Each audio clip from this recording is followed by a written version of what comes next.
नमस्कार, ABC channel में आपका स्वागत है। मैं हूं सचिन श्रीवास्तव और आप मेरे साथ देखेंगे आजमगढ़ से जुड़ी खबरें। आइए नजर डाल लेते हैं आज की खास खबरों पर। खबर के प्रायोजक है Kashi enterprises, Bhanwarnath, Azamgarh. Electric scooty एवं ई रिक्शा का भव्य शोरूम। त्योहारों के सीजन में बम्पर ऑफर।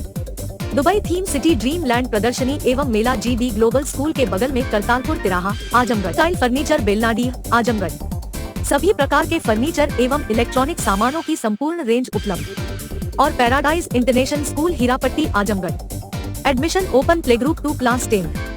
आजमगढ़ के सिधारी थाना अंतर्गत तमसा नदी के पास दिनदहाड़े चैन लुटेरों का आतंक देखने को मिला। लुटेरों ने महिला के गले से दिनदहाड़े चैन लूट ली और फरार होने की फिराक में थे। तभी मौके पर मौजूद पब्लिक ने लुटेरों को धर दबोचा और उनकी धुनाई कर दी। पब्लिक ने लुटेरे को जमकर पीटा, जिसका वीडियो सोशल मीडिया पर तेजी से वायरल हो रहा है। चेन लुटेरे में से 2 अभियुक्तों को पब्लिक ने धर दबोचा और उनसे पूछताछ में पता चला कि इनके साथ और भी गैंग सदस्य थे जो मौके से फरार हो चुके हैं।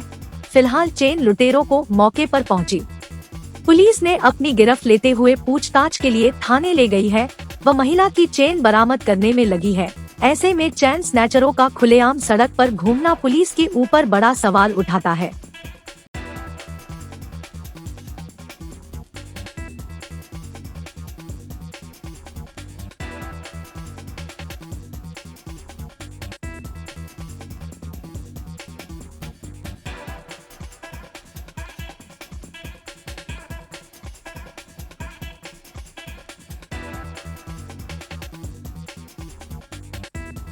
क्या नाम है आपका?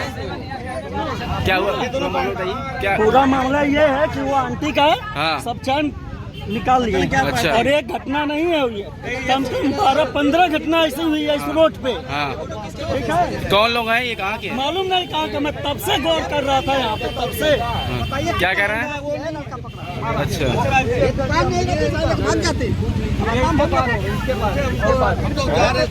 अरे खुद बताओ।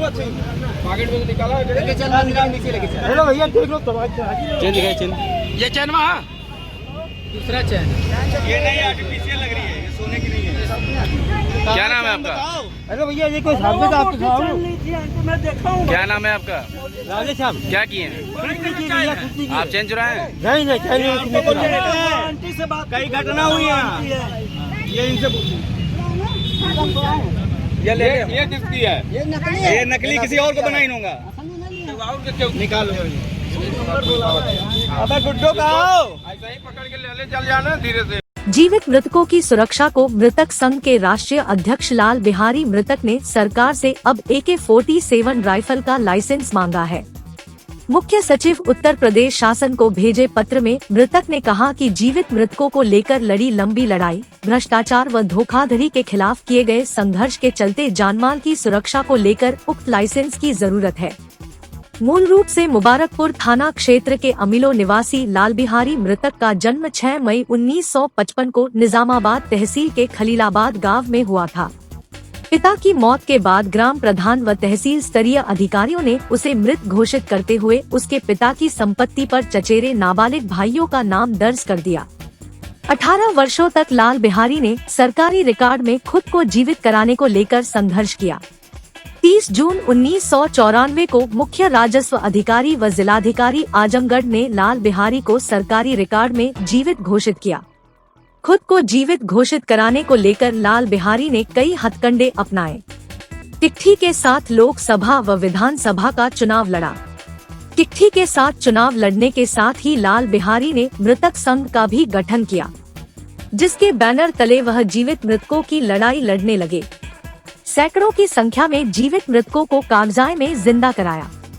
चिट्ठी के साथ चुनाव लड़ने के दौरान ही लाल बिहारी की प्रसिद्धि देश के साथ ही दुनिया में फैल गई। उसके चुनाव की कवरेज करने को अमेरिका तक से टीम आई। इतना ही नहीं, कागज नाम से लाल बिहारी के जीवन पर फिल्म भी बनी और वर्तमान में एक और फिल्म की स्क्रिप्ट लिखी जा रही है। सरकारी रिकॉर्ड में खुद को मृतक घोषित किए जाने का लाल बिहारी प्रशासनिक अमले को जिम्मेदार मानते हैं, जिसके चलते ही उन्होंने सरकार पर 25 करोड़ के मुआवजे का भी दावा किया था। हालांकि उनके इस दावे को कोर्ट ने खारिज कर दिया है। अब लाल बिहारी मृतक ने मुख्य सचिव उत्तर प्रदेश शासन को पत्र लिखकर जानमाल की रक्षा व सुरक्षा के लिए AK-47 राइफल का लाइसेंस खुद व अन्य जीवित मृतकों के लिए निर्गत किए जाने की मांग किया है। ABC न्यूज से बात करते हुए लाल बिहारी ने कहा कि उन्होंने अपने साथ ही दस्तावेजों में मृत सभी लोगों के लिए AK-47 की मांग इसलिए की है कि जीवित लोगों के लिए तो लाइसेंस ही असल है। मृतकों के लिए सरकार कम से कम AK-47 दे जिससे कि वह अपने जान माल की रक्षा कर सके। उनका कहना है कि वह शासन की व्यवस्था से खिन्न है। अधिकारी कर्मचारी मिलकर जनता का शोषण कर रहे हैं। क्या मांग है आपकी? बड़ा सुर्खियों में आप बने हुए हैं, एक AK-47 की मांग की है, क्या परिस्थितियां बन गई हैं ऐसा आपको? अब देखिए, इतने दिन से 47 से लड़ाई लड़ने के बाद देख रहे हैं कि ज़मीन जायदाद संबंधी आए दिन हत्या मुकदमा हो रहा है और सरकार कुछ नहीं कर रही है। तो मैं AK-47 इसलिए मांगा हूं कि जीवितों के लिए तो राइफल है, रिवॉल्वर आदि है, लेकिन मुर्दों के लिए AK-47 होना ज़रूरी है, क्योंकि अन्याय, भ्रष्टाचार, धोखाधड़ी करने वाले अधिकारी कर्मचारियों के खिलाफ लड़ाई है। ये जनता से लड़ाई नहीं है। जो भ्रष्ट व्यवस्था में कार्य कर रहे हैं उनसे लड़ाई है। तो खतरा हमको इन लोगों से है। इसलिए मुर्दों के लिए मेरे साथ साथ जो जितने मुर्दे हैं उनको सभी को AK-47 दे सरकार। कहाँ, किसको आपने आवेदन दिया है? मैं मुख्य सचिव उत्तर प्रदेश शासन को आज ही रजिस्ट्री किया हूँ। क्या मांग है? यही मांग है? बस यही मांग है, और उसमें तो जो लिखा है वो है, लेकिन मेन चीज़ यही है कि आए दिन देख रहे हैं हत्या हो रही है ज़मीन मकान को लेकर, और इतनी दिन से लड़ाई लड़ रहा हूँ, अभी न्याय नहीं मिला मुझको। तो जो और मुझसे जो गरीब है, जो नहीं लड़ने लायक, उनके साथ क्या होती होगी। और मुझे भी जानकारी है कि कई हत्याएं हो चुकी हैं ज़मीन को लेकर। तो इसलिए मैं कह रहा हूँ कि सरकार को AK-47 मुर्दों को दे। जिंदों की बात मैं नहीं कर रहा हूँ, जो मुर्दे हैं, अभिलेखों मुर्दे हैं, उनको चाहिए AK-47 सुरक्षा के लिए।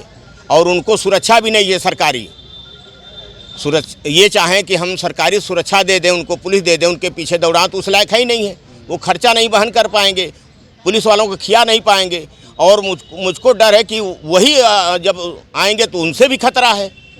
जितने भी मैं समझ रहा हूँ कुछ शासन प्रशासन की व्यवस्थाओं में जो बैठे हैं भ्रष्ट अधिकारी कर्मचारी, यही मुख्य रूप से दोषी हैं। और इन्हीं के चलते लाखों करोड़ों प्रतिदिन कोर्ट कचहरियों में देखिए भीड़ लगी हुई है और न्याय नहीं मिल रहा, उनको तारीख मिल रही है।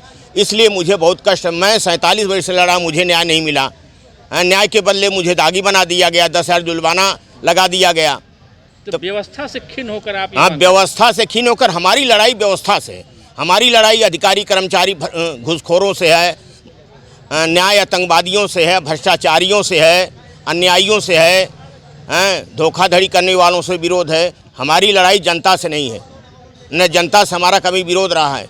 लेकिन इसलिए AK-47 होना ज़रूरी है, क्योंकि सरकार के में जो बैठे हैं भ्रष्ट लोग, उनसे लड़ाई लड़ा जा सके, अपनी जान माल की सुरक्षा किया जा सके। सड़क दुर्घटनाओं पर रोकथाम लगाने के लिए उत्तर प्रदेश सरकार तमाम कोशिश कर रही है, तो वही RTO ऑफिस में होने वाले कार्यों पर भी सरकार बखूबी नजर रख रही है, जिससे किसी भी जांच प्रक्रिया में कोई लापरवाही ना हो सके, जिसको लेकर सड़क पर चलने वाले वाहनों की सबसे बड़ी जिम्मेदारी RTO ऑफिस की होती है। रोड पर गाड़ियों को चलने के लिए उनका फिट होना भी जरूरी होता है, जिसको लेकर हर वर्ष वाहनों की फिटनेस चेकिंग की जाती है। लेकिन कुछ कर्मचारियों के लापरवाही से व दलालों के दाखिल हो जाने के बाद फिटनेस अच्छे तरीके से नहीं हो पाता है। इसके बाद एक्सीडेंट के चांसेस बढ़ जाते हैं, जिसको लेकर बुधवार को RTO विभाग की पूरी टीम शहर के अलग अलग चौराहों पर डग्गामार वाहनों और ई-रिक्शा पर शिकंजा कसा। यह शिकायत मिल रही थी कि नाबालिग ई-रिक्शा चला रहे हैं, जिसको लेकर पूरी टीम ने चेकिंग अभियान चलाया, जिससे हड़कंप मचा रहा। तो वहीं मानक पूरा नहीं करने वाले वाहनों पर कार्रवाई भी की गई। संभागीय परिवहन अधिकारी प्रवर्तन ने कहा कि निरंतर ऐसे लापरवाह चालकों पर और वाहनों पर भी कार्रवाई की जाती रहेगी। हम लगातार ऐसे लोगों पर नजर रख रहे हैं जो कि ट्रैफिक नियमों व सरकार के नियमों का पालन नहीं करते। जो विद्यालयों के नाम से पंजीकृत वाहन हैं और गलत कागजों के आधार पर चल रहे हैं, जिनका कागज फेल हो गया, उनका जो वाहन विद्यालय के नाम नहीं पंजीकृत फिर भी बच्चों को ढो रहे हैं उनके खिलाफ़, और जो ई रिक्शा या टेम्पो नाबालिग बच्चे चला रहे हैं बिना लाइसेंस के, उनके खिलाफ़ मेनली अभियान चलाया जा रहा है। इसके साथ साथ जो लोग गाड़ियों के नंबर प्लेट पर जाति सूचक शब्द या पद सूचक शब्द लगाए हुए हैं, उनका भी हम कार्रवाई कर रहे हैं, उनका भी अभियान चल रहा है। कितने से वाहनों पर कार्रवाई की गई सर? आज की डेट में करीब 7 गाड़ियाँ बंद हुई हैं आज की डेट में। सर, किस तरीके से लोगों पर नज़र रखी जा रही है? आज भी सुनने को मिलता है कि जो नाबालिग होते हैं, रिक्शे चलाते हैं और एक्सीडेंट की संभावना हो जाते हैं, उनका कोई जिम्मेदार नहीं होता, तो उन लोगों पर किस तरीके से कार्रवाई? हम तो चालान और बंद करेंगे। अगर 2 या 3 चालान हो जाएंगे इसी मामले में नाबालिग चलाने में, तो हम गाड़ी का पंजीयन कैंसिल करने के बारे में भी सोचेंगे कि उनके खिलाफ पंजीयन निरस्त करने के लिए क्या कार्रवाई कर सकते हैं। सर, आपने गाड़ियाँ स्कूल की भी गाड़ियों को पकड़ा है, उनमें कई कमियां मिली हैं, ऐसे में क्या ये अनुमान लगाया जा सकता है कि और भी गाड़ियाँ होंगी जिनमें कमियां हैं, तो उन पर कैसे नज़र रखी जाएगी? ये निरंतर अभियान चलता रहेगा। फ़िलहाल ये 10 तारीख तक है, उसके बाद भी ये निरंतर अभियान चलता रहेगा और हम लोग अपने नेतृत्व में अभियान चलवाएंगे और जो भी गाड़ियाँ इस तरह की मिलेंगी उनके खिलाफ़ कार्रवाई होगी।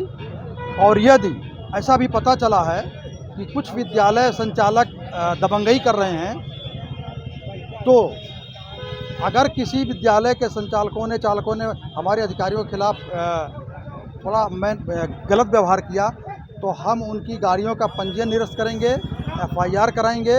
उनकी मान्यता को निरस्त करने के लिए जो भी हमसे कार्रवाई हो सकती है, शासन को हम अनुरोध करेंगे। सर, रोडवेज बसों में भी तमाम कमियां मिलती हैं, ऐसे में उन पर क्या कार्रवाई? हमने आज रोडवेज की भी गाड़ियों का चालान किया है। आज हमने रोडवेज की भी गाड़ियों का चालान किया है। आज जैसा कि RTO साहब ने बताया, तो ये फील्ड स्तर पर इनके द्वारा जो भी अनियमितताएं पाई जाएंगी गाड़ियों में कार्रवाई की जाएगी। इनकी रिपोर्ट के आधार पर हम लोग कार्यालय में काम करेंगे। सर, नाबालिग जो बच्चे हैं उसको कितनी रोकथाम दी जाती है? नाबालिग बच्चे तो अगर चल रहे हैं तो वो मोटर वाहन अधिनियम को उल्लंघन कर रहे हैं, उनके गाड़ी को सीज की जा रही है। जैसा कि RTO साहब ने बताया कि अगर 3 बार पकड़े जाएंगे तो रजिस्ट्रेशन कैंसिल की कार्रवाई की जाएगी और उनको भी मोटर वाहन अधिनियम के 19 में जो भी संभव होगा कार्रवाई किया जाएगा अगर नाबालिग पाए जाते हैं। रोडवेज बसों में अधिकतर बसों में प्रेशर हॉर्न लगे रहते हैं, जिससे लोगों को परेशानी होती है। बावजूद इसके वो तो रोड पर खड़ी करके पैसेंजर्स को लेते हैं, कोई उनका स्थान नहीं होता और प्रेशर हॉर्न से भी लोगों को परेशानी। क्या उन पर कार्रवाई हो रही है? प्रेशर हॉर्न की कार्रवाई तो काफ़ी आप लोगों के द्वारा पेपर में निकलवाया गया था, पेपर में भी निकला था, तो यहाँ आकर के लोग कार्रवाई किए थे, चालान किए थे। और अब भी हम लोग आज भी 1-2 चालान हुए हैं, अभी और चेक कर रहे हैं, अगर मिलते हैं तो कार्रवाई होगी। भारत के अग्रणी उपभोक्ता टिकाऊ ब्रांडों में से एक LG इलेक्ट्रॉनिक्स अपने चल रहे इंडिया का सेलिब्रेशन अभियान के भाग्यशाली विजेता की घोषणा करते हुए रोमांचित है। टिशू इलेक्ट्रॉनिक्स आजमगढ़ के रहने वाले मोहम्मद अख्तर अंसारी ने LG ड्रीम होम पैकेज जीता है, जिससे इस साल के दिवाली समारोह में उत्साह की एक अतिरिक्त परत जुड़ गई है। 16 सितंबर से 12 नवंबर 2023 तक अभियान अवधि के दौरान ग्राहकों के पास LG के साथ दिवाली मनाने और शानदार ऑफर का लाभ उठाने का सुनहरा अवसर है। LG उनकी दिवाली को उज्जवल, अधिक सुविधाजनक और वास्तव में अविस्मरणीय बनाने के लिए समर्पित है, क्योंकि कंपनी खुशियां फैलाती है और उत्सव की भावना को बढ़ाती है। इस पर टिप्पणी करते हुए Dharmendra Singh, BM Varanasi LG India ने कहा, हमारा इंडिया का सेलिब्रेशन अभियान खुशियां फैलाने और दिवाली को वास्तव में विशेष बनाने के बारे में है। LG उत्सव की भावना को बढ़ाने के लिए समर्पित है और हम यह देखकर रोमांचित हैं कि यह हमारे ग्राहकों के जीवन में उत्साह लाता है। हमारे भाग्यशाली विजेता मोहम्मद अख्तर अंसारी को हार्दिक बधाई। इस दिवाली LG रोजमर्रा के ग्राहकों को प्रतिष्ठित LG ड्रीम होम पैकेज जीतने का मौका देकर खुशी फैला रहा है। इस रोमांचक पैकेज में एक side by side refrigerator, front load washing machine, water purifier, microwave oven और एक OLED टीवी शामिल है। ये उत्पाद ग्राहकों को अत्यधिक सुविधा और विलासिता प्रदान करने के लिए डिजाइन किए गए हैं, जो उनके दिवाली समारोह को और भी खास बनाते हैं। सर, हमने LG का माइक्रोवेव लिया था 12,000 में, जिसमें स्कीम थी, इसमें तो हमने डाला तो विनर हुआ है। आज आपको गिफ्ट में क्या क्या मिल रहा है? गिफ्ट में हमको ये फ्रिज मिल रही है, वॉशिंग मशीन, RO माइक्रो है, टीवी। कैसा लगा? बहुत अच्छा लगा। एलजी के लिए क्या कहना चाहेंगे? एलजी के लिए बहुत अच्छा है। एलजी का प्रोडक्ट कैसा लगता है आपको? बहुत अच्छा लगता है, एलजी का प्रोडक्ट बहुत अच्छा है। मिला सर, जैसे कि अभी दिवाली आ गई है, दिवाली में हम लोग का एक ऑफ़र चल रहा था, इंडिया का सेलिब्रेशन, जिसमें कस्टमर का रजिस्ट्रेशन करना पड़ता था। तो जैसे जो भी कस्टमर हमारे भैया ने माइक्रोन परचेज किया, सिर्फ 12,000 का माइक्रोन परचेज किया। उसके बाद मैंने इनका रजिस्ट्रेशन किया, जिसमें इनका पूरा ड्रीम पैकेज निकला हुआ है। क्या क्या है इस पैकेज में? सर, इस पैकेज में ओलेड टीवी है, जो कि सबसे एडवांस टीवी है। G3 ओलेड है, साइड बाई साइड फ्रिज है। उसके बाद फ्रंट लोड वॉशिंग मशीन है, RO है और माइक्रो ओवन है। लगभग कितनी कीमत का? सर, ये 5 लाख रुपए का पूरा होम पैकेज प्रोडक्ट है। आगे कंपनी इस तरह के और ग्राहकों सर, कंपनी से उम्मीद करेंगे कि हर साल ऐसे ही प्रोडक्ट, ऐसे ही योजनाएं लाएं, ताकि हमारे कस्टमरों को बेनिफिट मिले और हमारी शॉप को ज़्यादा से ज़्यादा बेनिफिट मिले, शॉप का ज़्यादा प्रचार हो। जितने ज़्यादा मतलब एडवर्टाइज होगा, हमारा सेल्स उतना ही बढ़ेगा। आज हमारे यहाँ एलजी का लकी ड्रॉ निकला था। मतलब ये क्या था कि कोई भी एक लकी विनर पूरे भारत में, उसको ये 5 लाख का इनाम मिल रहा था। तो जो हमारे कस्टमर ने 12,000 का माइक्रोवेव लिया था, तो उस पर उसको 5 लाख का एलजी का ये ड्रीम वाउचर इनाम था, वो मिला है। जिसमें कि 1,20,000 की ओलेड, एक साइड बाय साइड, एक फ्रंट लोड वॉशिंग मशीन, एक माइक्रोवेव और एक RO, ये पाँचों एक साथ ही उसको मिला है। हाँ, एक साथ उनको मिला है। उनका नाम था मोहम्मद अख्तर, वो अपने हमारे शहर के ही, आजमगढ़ के ही थे।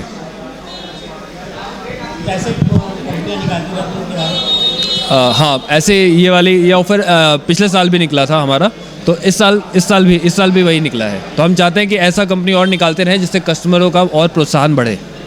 और हमारे यहाँ से निकलने से हमारी दुकान का टिश्यू इलेक्ट्रॉनिक का नाम भी होता है, जिससे कि।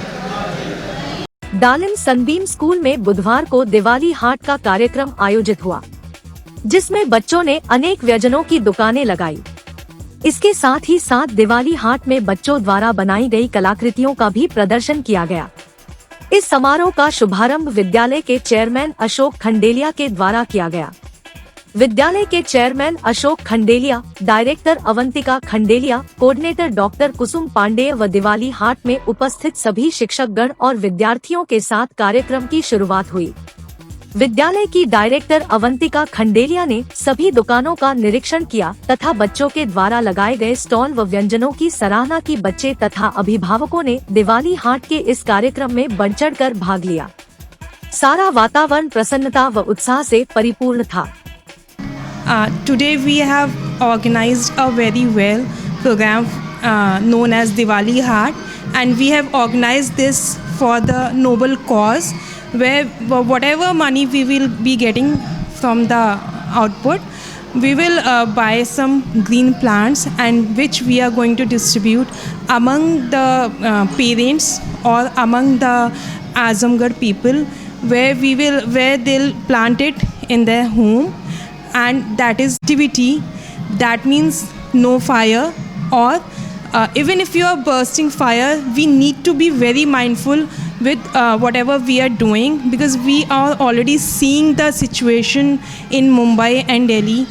They are not able to breathe, they are not able to move out from their houses, they are not schools are not even working also.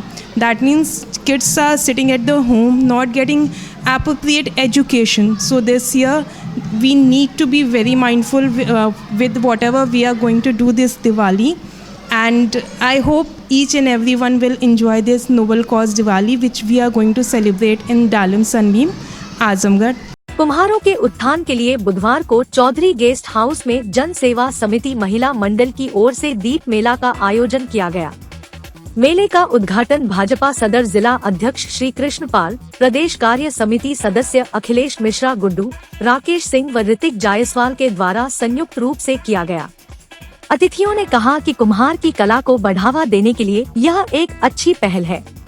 संस्था सचिव पूनम उमेश सिंह ने कहा कि कुम्हारों की कला आए दिन विलुप्त होती जा रही है, उसे बचाने के लिए जो गरीब कुम्हार है, उन्हें हमारी संस्था एक स्थान देकर मेले का आयोजन करती है, जिसमें शहर के ज्यादा से ज्यादा लोग आते हैं और उनके द्वारा बनाए गए दिए और अन्य मिट्टी के बर्तनों की खरीदारी करते हैं। संस्था अध्यक्ष मधुमिता ने बताया कि संस्था दलित, शोषित, वंचित और गरीब तबके के लोगों का सम्मान करती है और उनको बढ़ावा देने में प्रयासरत रहती है। इस दौरान सपना बनर्जी, ममता गुप्ता, सुनीता गुप्ता, कुसुमलता शर्मा सहित तमाम अन्य लोग भी मौजूद रहे। दीप मेला एक तरह से भारतीय संस्कृति की तरफ फिर से वापस होने का संकेत है और इन लोगों ने एक अच्छा प्रयास किया है जो धीरे धीरे लुप्त होता जा रहा था। मिट्टी के बर्तन का प्रयोग, दीपावली पर मिट्टी के दीप में दीपक जलाना, ये केवल धार्मिक ही नहीं बल्कि इससे अनेक तरह की बीमारियों का भी नाश होता था, लेकिन वो धीरे धीरे कम होता जा रहा है और मोमबत्ती का प्रचलन बढ़ रहा है। इन लोगों ने एक अच्छा प्रयास किया उमेश जी ने और बहुत ही सराहनीय पहल है। जन सेवा समिति ने एक अच्छा सराहनीय प्रयास किया है। पूनम सिंह जी ने ठीक से इसे व्यवस्थित किया है। आज से दीपावली तक हम अपने पुराने संस्कृति की तरफ वापस लौटें और अपनी प्राचीन परंपराएं जो धीरे धीरे लुप्त होती जा रही हैं, मिट्टी के बर्तन का प्रयोग हम फिर से शुरू करें, इसके तरफ इन्होंने अच्छा काम किया।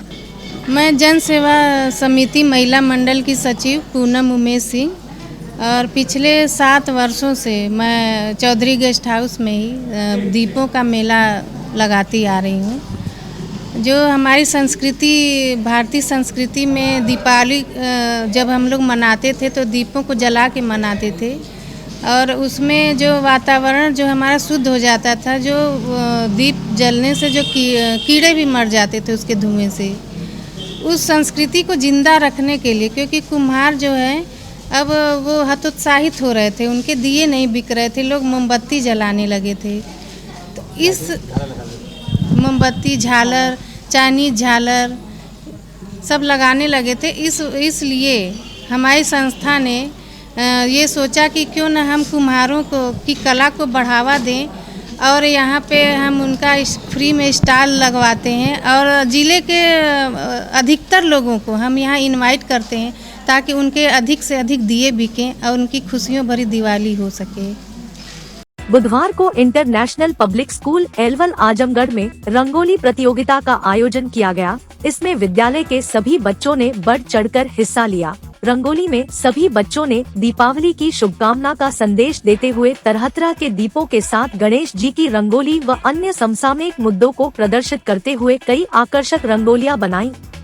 विद्यालय के प्रबंधक सीताराम पांडे ने अपने सभी स्टाफ के साथ रंग बिरंगी नए आधुनिक प्रकार की रंगोली का निरीक्षण किया तथा निर्णायक मंडल ने अपना निर्णय देते हुए सभी बच्चों का संवर्धन किया। प्रबंधक सीताराम पांडे ने सभी बच्चों को उनके उत्कृष्ट कार्य के लिए पुरस्कृत किया तथा बच्चों और जनपद वासियों को दीपावली की हार्दिक शुभकामना दी। इस अवसर पर अशोक सिंह, अजय मिश्र, उमेश पांडे, जयप्रकाश पांडे, रीता राय, नीलम श्रीवास्तव आदि लोग उपस्थित रहे। आज इंटरनेशनल पब्लिक स्कूल में बच्चों ने रंगोली का कंपटीशन किया जिसमें 5th, 6th, 7th, 8th के बच्चों ने प्रतिभाग किया। बच्चों ने अति उत्तम रंगोली बनाई जिसमें स्टाफ के माध्यम से 1st, 2nd, 3rd का सिलेक्शन किया गया। अलग अलग क्लास में अलग अलग सिलेक्शन हुआ। 5th के 3 ग्रुप, 6 के 3 ग्रुप, 7 के 3 ग्रुप, 8 के 3 ग्रुप, इस तरह से बच्चों ने अपने को सम्मिलित किया ग्रुप में, कंपटीशन में, और बहुत ही अच्छा कलर लगा करके मनमोहक दृश्य तैयार किया। देखने वाले भी खुश रहे और उनको उनकी नंबरिंग करके उनकी पोजीशन बनाई गई। 1st, 2nd, 3rd पोजीशन हर क्लास में दिया गया। बच्चों ने दीपावली के दीप सजाए थे, भगवान गणेश की प्रतिमा बनाई थी, कृष्ण राधा की बनाई थी।